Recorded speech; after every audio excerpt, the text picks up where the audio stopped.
Two things for you guys. One, I'm trying something new for you today. If you don't want to hurt her feelings, you're gonna like it. Two, so like I just said, you better like it and then hit subscribe, or else we're gonna come to your place of residence and hit the subscribe button for you. Subscribe button. Get there. Okay. Are you there? I'm there. Subscribe, yes! We did it. You guys' lives are gonna be better now. The Premier League. 1.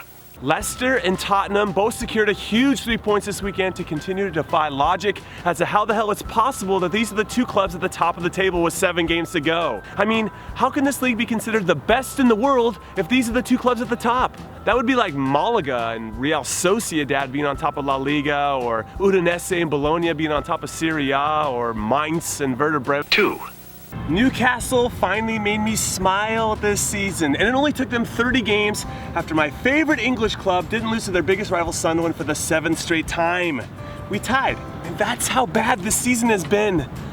I'm smiling because of a tie. What has my life become?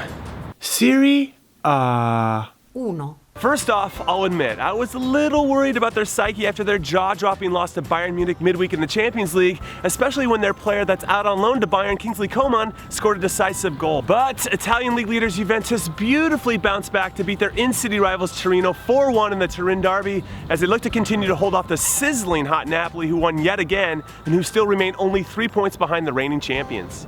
2.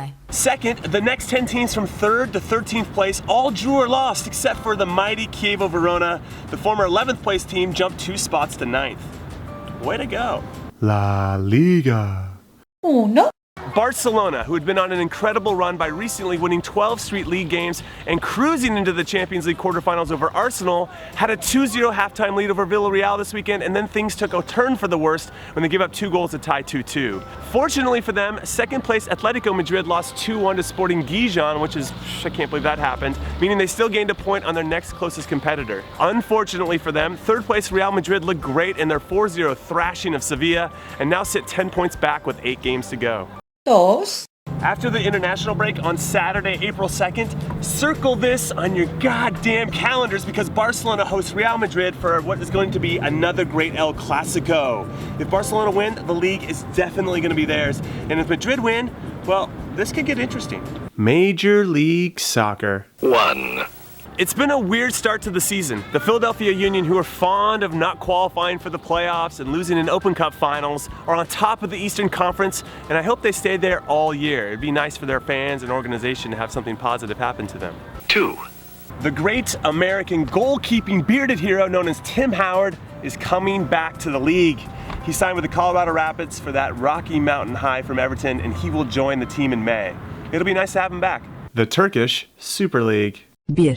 One of the most intense derbies in the world, Fenerbahce versus Galatasaray, was supposed to happen this past weekend, but it got postponed an hour before the match because of a threat of a terrorist attack.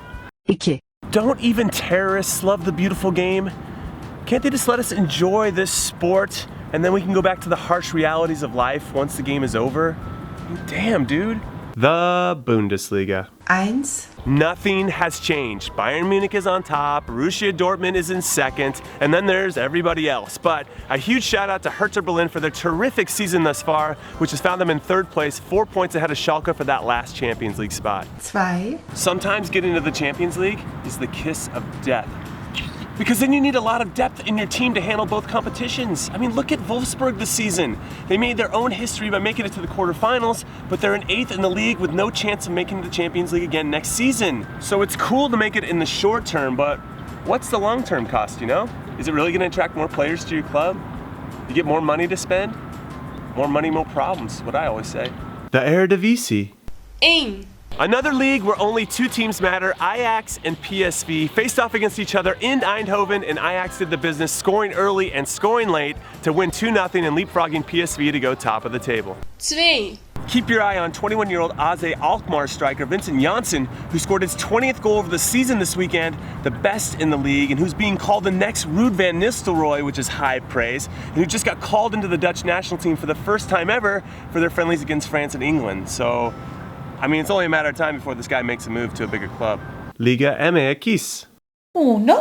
The harsh reality of becoming an older professional athlete has settled in on former Mexican international and current Chivas Guadalajara striker Omar Bravo. When the 36-year-old has come off the bench this year, the team has done great with their younger options, including their shock 3-1 win over league leaders Monterrey this past weekend. When he plays, he's become that guy now. You know, the player that everyone knows shouldn't be playing, but he is because of past success. It's hard. It's hard for everybody. 2. The once mighty and powerful Tigres, who won last season's Apertura title, then got to last season's Copa Libertadores final, and who are still in the semifinals of the CONCACAF Champions League, have won only once of their last 6 league games and could miss the playoffs if this form continues, which honestly would deserve a big, giant no mames way. All right, that's it. That's all we got. Thanks for watching. Mommy. Mommy? I'm not mommy, I'm daddy. I'm daddy. Daddy. I'm daddy.